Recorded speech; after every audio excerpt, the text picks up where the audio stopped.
Hi friends, welcome to ஸ்மா சமையல். இன்றைக்கி நம்மளோட சேனலில் நம்ம பார்க்க போகிற ரெசிபி என்னென்னு பார்த்தீங்கன்னா, இந்த மலை மோடத்துக்கு உடம்புக்கு ரொம்பவே நல்ல ஒரு சூடான சுக்கு காப்பி தாங்க இன்றைக்கி நம்ம செஞ்சுருக்கோம். சுக்கு மிளகு காப்பி எப்படி செய்யலான்னு பார்க்கலாம் வாங்க. அதுக்கு முதல்ல ஒரு 10 ஸ்பூன் அளவுக்கு நாட்டு கொத்தமல்லி, 5 ஸ்பூன் அளவுக்கு சுக்கு, ஒரு 5-6 ஏலக்காய், 1/4 ஸ்பூன் அளவுக்கு மிளகு எடுத்துக்கலாம். இது எல்லாத்தையும் எடுத்துட்டு நம்ம ஒரு கடாயை அடுப்பில் வச்சு அது ஹீட் ஆனதுக்கப்புறமா எல்லாத்தையும் ஒரு 2 நிமிஷம் மட்டும் அடுப்பை மீடியம் ஃப்ளேம்லேயே வச்சுட்டு நல்லா ட்ரை ரோஸ்ட்டு பண்ணிக்கோங்க. இது போல் நம்ம வறுக்கும்போது நமக்கு சுக்கு மல்லியோட ஃப்ளேவர் வந்து ரொம்ப ரொம்ப சூப்பராக இருக்கும். நல்லா வறுக்கும் போதே கம கமன்னு வாசம் வரும். சுக்கு மல்லி காப்பி நம்ம எதுக்கு குடிக்கிறோம் அப்படின்னா, ஜலதோஷம், நெஞ்சு இரும்பல், சளி, ஆஸ்துமா பேஷண்ட்டுக்கு இதெல்லாம் ரொம்ப நல்லதுங்க.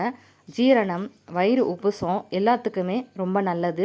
இது போல் நீங்கள் செஞ்சு ஒரு பவுடராக ஸ்டோர் பண்ணி ரெடி பண்ணி வச்சுக்கிட்டிங்கன்னா நமக்கு எப்பெல்லாம் தேவைப்படுதோ அப்பெல்லாம் நம்ம யூஸ் பண்ணிக்கலாம். இப்போ நம்ம இதை மீடியம் ஃப்ளேம்லேயே வச்சுட்டு பொறுமையாக ரோஸ்ட் பண்ணிக்கலாம். இன்னும் கூட நம்ம இன்னொரு மெத்தடில் செய்யணும் அப்படின்னா, நமக்கு மல்லியை வந்து வறுக்காமல் அப்படியேவும் நம்ம அரைச்சிக்கலாம்.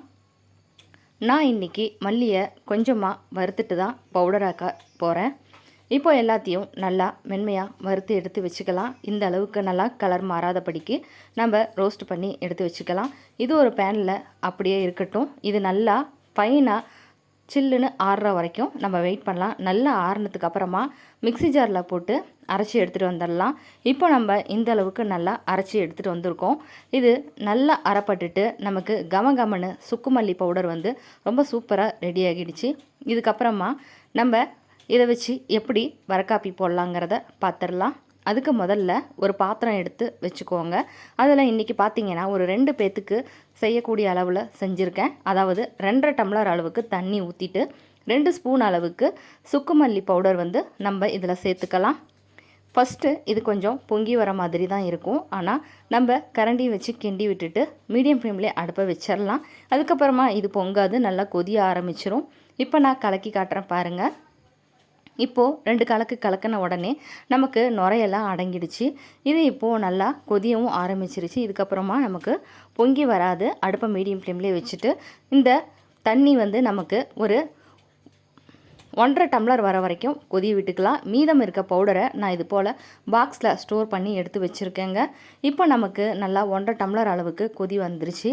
இப்போது தேவைப்பட்டால் மட்டும் ஒரு 1/4 ஸ்பூன் மட்டும் இன்ஸ்டன்ட் காஃபி பவுடர் போட்டுக்கலாம். இது தேவைப்பட்டால் மட்டும் சேர்த்துக்கலாம். உங்களுக்கு விருப்பம் இல்லைன்னா சேர்க்க தேவையில்லை. இப்போ நம்ம காப்பிக்கு தேவையான நாட்டு வெல்லத்தை சேர்த்துக்கலாம். நீங்கள் இதுக்கு பதிலாக நாட்டு சக்கரை கூட சேர்த்துக்கலாம். அது இன்னமும் சுவையாக இருக்கும். கூடவே நீங்கள் பனவெல்லமும் சேர்த்துக்கலாங்க. அது இன்னும் கூட அதிக டேஸ்ட்டை நமக்கு கொடுக்கும். நான் இன்றைக்கி நாட்டு வெல்லம் மட்டும்தான் சேர்த்துருக்கேன். 2 காப்பிக்கு தேவையான அளவு பார்த்திங்கன்னா ஒரு 2.5 ஸ்பூன் அளவுக்கு எடுத்து இதில் சேர்த்துருக்கேன். இதெல்லாம் நல்லா கொடிஞ்சு ரெடியானதுக்கப்புறமா வடிகட்டிட்டு நம்ம இப்போது கிளாஸில் ஊற்றி சர்வ் பண்ணிடலாம். நம்மளோட சுக்கு மல்லி காஃபி ரொம்ப ரொம்ப குயிக்காகவும் டேஸ்ட்டாகவும் சூப்பராகவும் ரெடி ஆகிடுச்சு. நீங்களும் இந்த கிளைமேட்டுக்கு இது போல் செஞ்சு பாருங்கள். ரொம்பவே டேஸ்ட்டான ரெசிபி. நம்மளோட சேனலில் இருக்க எல்லா வீடியோவும் பார்த்துட்டு உங்களுக்கு பிடிச்சிருந்தது அப்படின்னா ப்ளீஸ் லைக், ஷேர், சப்ஸ்கிரைப் பண்ணுங்கள். தேங்க்யூ.